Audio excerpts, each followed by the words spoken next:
AO Broyles here for your second installment of making a galaxy in Photoshop. We made a planet. It's actually not a planet yet. It's just a circle with some color in it. That then we added filter on top of filter on top of filter to get this planet. I'm going to need to be able to move this planet around and make some space for the other planets to exist. So in order to do that, I want to teach you a couple tools. So this first tool in my toolbox up here is the move tool. So with this move tool, I will be able to just click on this planet and move it around. Notice in my layers panel over here, it has moved. I can see it in the thumbnail. So moving your stuff around, if it is the only thing on this layer, it is easy to move it around. If I want to make this smaller to make more space by creating some depth by changing the size of things, I can take this circle and I'm going to go up to edit, which I know you can't see. It's right next to file, edit. I'm going to go down to free transform. Okay. If you can see, the shortcut for free transform is Control T or Command T on a Mac. So free transform, it's going to give me some handles on the side. Notice when I pull on the handles, my proportions are constrained automatically now. So I do not need to hold shift. If I do hold shift, it will allow me to make an ellipse, but I was pretty good with making the circle to begin with. So it was a perfect circle. So I can make this small. I'm just going to tuck that over there. I can always move it and change the size of it later, but I'm just going to tuck that circle over there. And then I'm going to get on to making my second circle that's going to be a planet. So I want to make sure that each planet or each circle right now goes onto its own layer. Okay. So I've got layer 1 here. If I wanted to, I can double click on where it says layer 1, and I can say planet 1. Okay. It's a good habit to get into to label your layers. It will help us in the end figure out which planet that is. If we ever needed to, I can always toggle the preview or the eyeball to see what is on what layer. Okay, that being said, let's add a new layer. Down here in the bottom right-hand corner next to the trash can and next to the folder is a square with a plus sign on it. If I click that, it's going to give me a brand new layer here.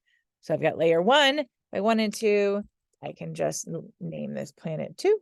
And then now that I have this new layer selected, notice the selection of the layer is a different color gray as I click on it. I'm going to come over here and I'm going to repeat the process I did before. So I'm going to go to my selection tool, make sure I'm on the elliptical marquee tool or the circle selection tool. I'm going to click and I'm going to start drawing. I need to make sure that I hold shift as I draw. Click shift, draw me a circle. And there's my circle. From here, I want to make sure that I use the fill bucket first.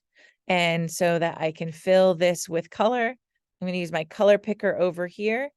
I do understand that there is a color picker over here as well. This is kind of a quick menu for color. I can pick a color pretty quickly from over here. But if I'm looking for the eyedropper, I can still click on this foreground color here and I get a bigger version, which allows me to pull my mouse off and suck up one of the other colors if I wanted to do that. This color picker also tells me what the hex code is if I was trying to match colors to a different document or a branding color scheme. I could go and make sure that my hex code or color code down here was accurate. So color picker is always a good thing. You can get to it from here. You can also get to it from here. So I'm going to pick a color, use my fill bucket, fill that circle first.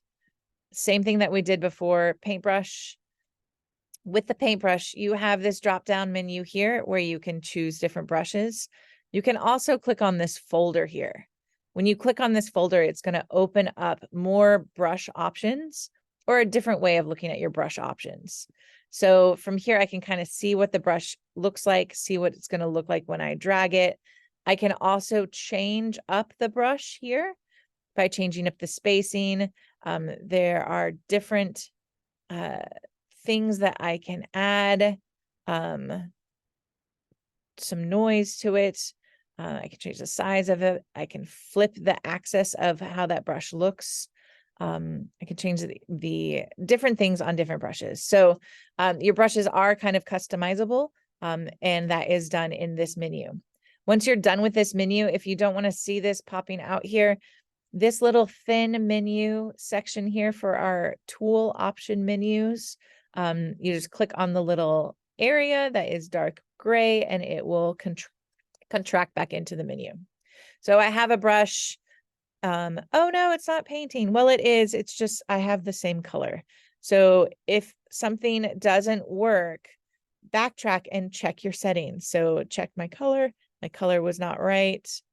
As I start painting, why isn't it painting? Oh, my opacity is down at 28 because I must have been doing something else. I'm going to pull my opacity again. Like I'm saying, if things don't work, backtrack, try to problem solve. Okay. I'm going to increase the size of my brush by using my bracket keys. And this brush has a really kind of nice effect to it. The more I click, the darker it's going to get. That's just a quality of the brush.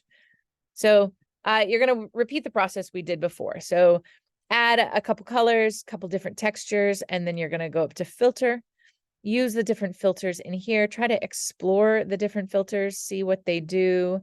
Maybe this time I'm going to try ripple. Don't just stick with the original. Play with the settings and see what happens. Ooh, that's kind of cool. If I don't like it, I can always go up to edit, undo, or the shortcut is Control or Command Z, which you will learn is your best friend. I might want to just go and add another color. See, now this is the problem with videos is I want to just get in here and play and make cool planets. So I'm going to finish this planet and I'm like, yay, I have this planet done. So then I can go to edit, free transform. I can change the size of this planet. Click enter. I can then go and use the move tool. I can move this planet over here because I'm not sure where I want it. I can change the size and move it where I want later. You're aiming for at least 5 planets in here that have at least a couple different colors on them, a couple different filters. I might go back to liquify. I do like liquify. And remember, you've got the different tools over here.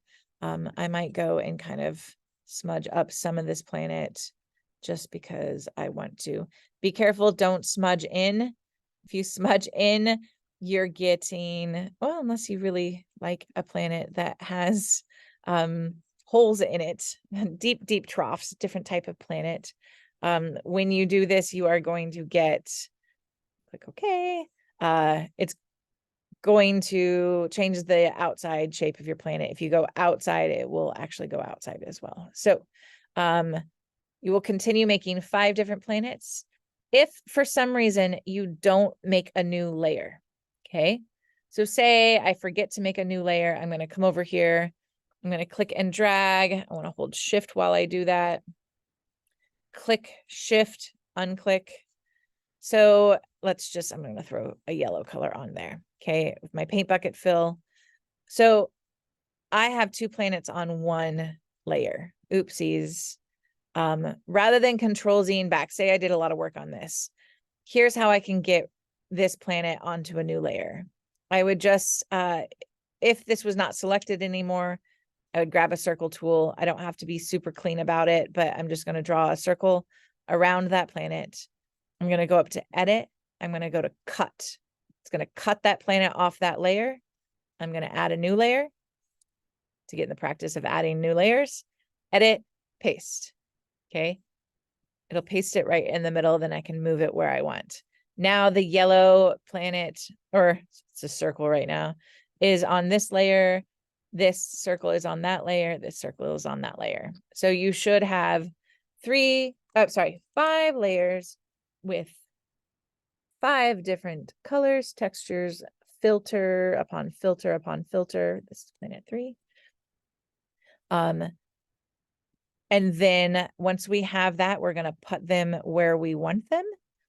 I will sign off while I finish the rest of my planets. We're going to change the size of them, and we're going to think about maybe one of our planets is going to be the star, the star of the show.